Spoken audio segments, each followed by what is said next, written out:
உனக்குன்ட்டு கூட இல்லை. சரியா?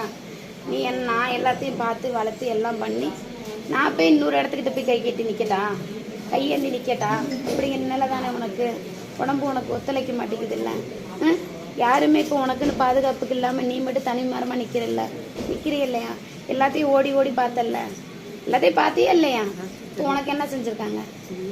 ஒன்றும் செய்யலை. தனியாக விட்டாங்களா எல்லாம் சேர்ந்து? இப்போ உனக்குன்ட்டு என்ன வந்து நிற்குது? உனக்குன்ட்டு உடம்புக்குள்ளார வர பிரச்சனை தான் நிற்குது. சரியா? உன்னால் நிற்க நிலை இந்த இடத்துல நிற்க முடியல. அந்தளவுக்கு உன்னோட தேகம் வந்து நிற்குது. சரியா? உடம்பை ஆட்டி படைச்சாச்சு. நட போனத்துக்கு உண்டான சமம் முடிச்சிருக்கணும்னா என்னைக்கே முடிஞ்சிருக்கணும். உனக்கு 3-4 வருஷத்துக்கு முன்னாடியே உன்னை நினச்சி கொண்டு வந்து வச்சு நிற்கிறது உன்னோட தகப்பனார் வீட்டு வெளியில் ஒரு தெய்வம். புரியுதா?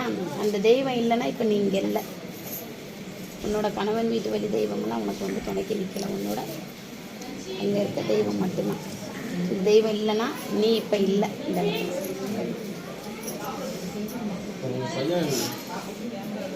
வச்சு எடுத்துக்கிட்டு வா. இதை வச்சு எடுத்துகிட்டு வா. உன்னோட மனையில் வச்சு எடுத்துக்கிட்டு வாமா.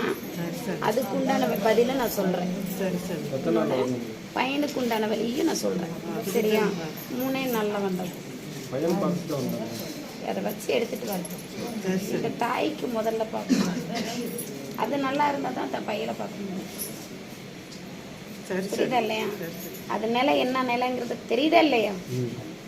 தான் சோகத்தை மறைச்சி வைக்கிறது பெரிய விஷயம் கிடையாது. பொங்கி நிற்கும்.